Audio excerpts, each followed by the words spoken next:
Umaani ngayon ng samut-saring komento mula sa mga netizens ang ibinahaging video ng kapuso actress host na si Cassie Legaspi dahil sa umano'y pambabastos nito sa simbahang Katoliko at sa Biblia. Viral at usap-usapan ngayon ang video na ibinahagi ni Cassie Legaspi kung saan nakatanggap ito ng matinding batikos at pananaway mula sa mga netizens dahil hindi na umano tama ang kanyang content. Makikita sa latest video ni Cassie Legaspi na ibinahagi nito sa kanyang Facebook account ang pagsayaw ni Cassie Legaspi.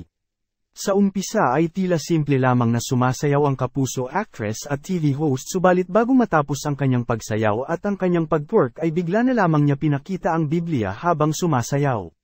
Mapapakinggan naman ang ginamit na music sa background na may pamagat na "Don't Do It".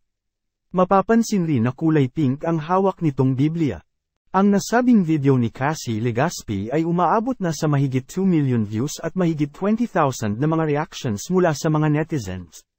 Umaani rin ito ng iba't ibang komento mula sa mga netizens. Marami sa mga netizens ang hindi nagustuhan ang content ni Cassie dahil isinali pa umano nito ang Biblia sa kanyang content. May mga nagsasabi na pambabastos umano ito sa simbahang Katoliko at sa Holy Bible kung saan nakasulat ang words of God. May mga nagsasabi pa na wala naman sa context ang paggamit ng ganoon sa Biblia. Kung nais umanong iparating ni Cassie sa kanyang mga followers na nararapat na basahin ang Biblia kaysa sa mag-twerk o kung nais niyang ipabatid na mayroon siyang Biblia, maaari naman umano nitong sabihin sa maayos na paraan. Ipinunto pa ng ilang mga netizens na hindi maganda na gawing content ang Bible dahil hindi ito nakakatuwa lalo na sa paraan na ginamit ni Cassie Legaspi. May mga paraan naman umano na maaring i-content ang Bible na hindi lumalabas na bastos para sa mga believers.